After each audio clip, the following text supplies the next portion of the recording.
the Fifth Amendment of the American Constitution. The actual text is printed here. I'm not going to read it to you because it takes a little while because it's not written very well. It's kind of clunky and hard to, some of the sentences aren't written all that well, frankly. Okay. But you can pause the video and read it, and I absolutely encourage you to give it a quick read through. Okay. Because this is a very important amendment and there is a lot going on in here. So I'm going to give you a quick explainer. Okay.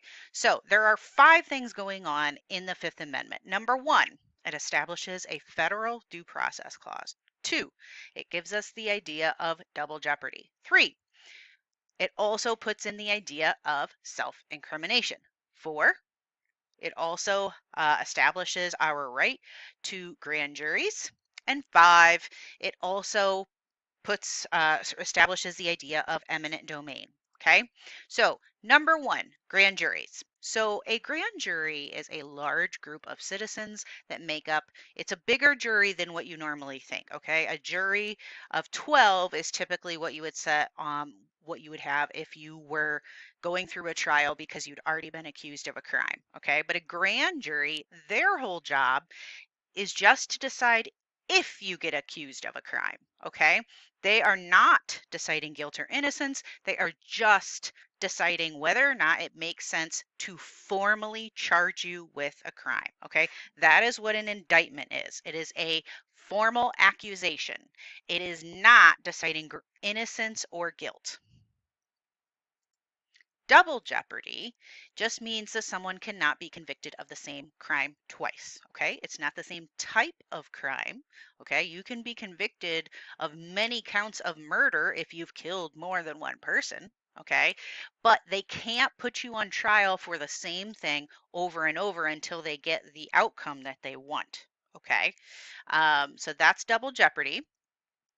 Self-incrimination is that the government cannot force you to admit that you have committed a crime or that you were involved or that you knew about a crime.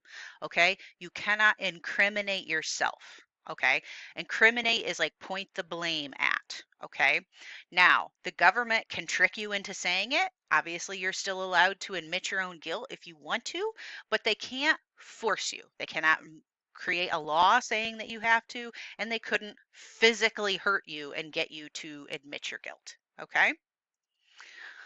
The Federal Due Process Clause is, in my opinion, the most important part of the Fifth Amendment. Okay? So essentially, due process just means that the government has to follow a specific series of steps, a process to take away your property, your life, or your freedom. Okay? So if they think that you robbed a bank, they have to go to a grand jury and charge you with it. Then there has to be a trial where a judge and a jury will hear evidence. There will be lawyers. You will get decided on guilt or innocence. If you're found guilty, then you will go to jail.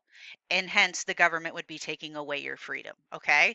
But the government can't just wake up one day and say, you're going to jail because I think that you robbed a bank. Okay? There's a whole process that has to be followed. That's what due process is. Okay? It's the specific rules and procedures to follow to take away someone's property, life, or freedom. Okay? What's really important to remember is that this specific amendment, the Fifth Amendment Due Process Clause, only protects you from the federal government taking away your property, life, or freedom.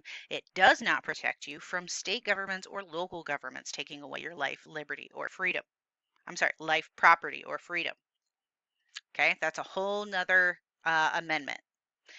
Lastly, we have eminent domain. So eminent domain is the idea that the government can take your land or house or both if it will be for the public use, meaning something that everyone can use equally, like a road or a bridge. And they also have to pay you fair market value, which we typically call just compensation. Okay, so they need to give you a amount of money that it would be worth in that area.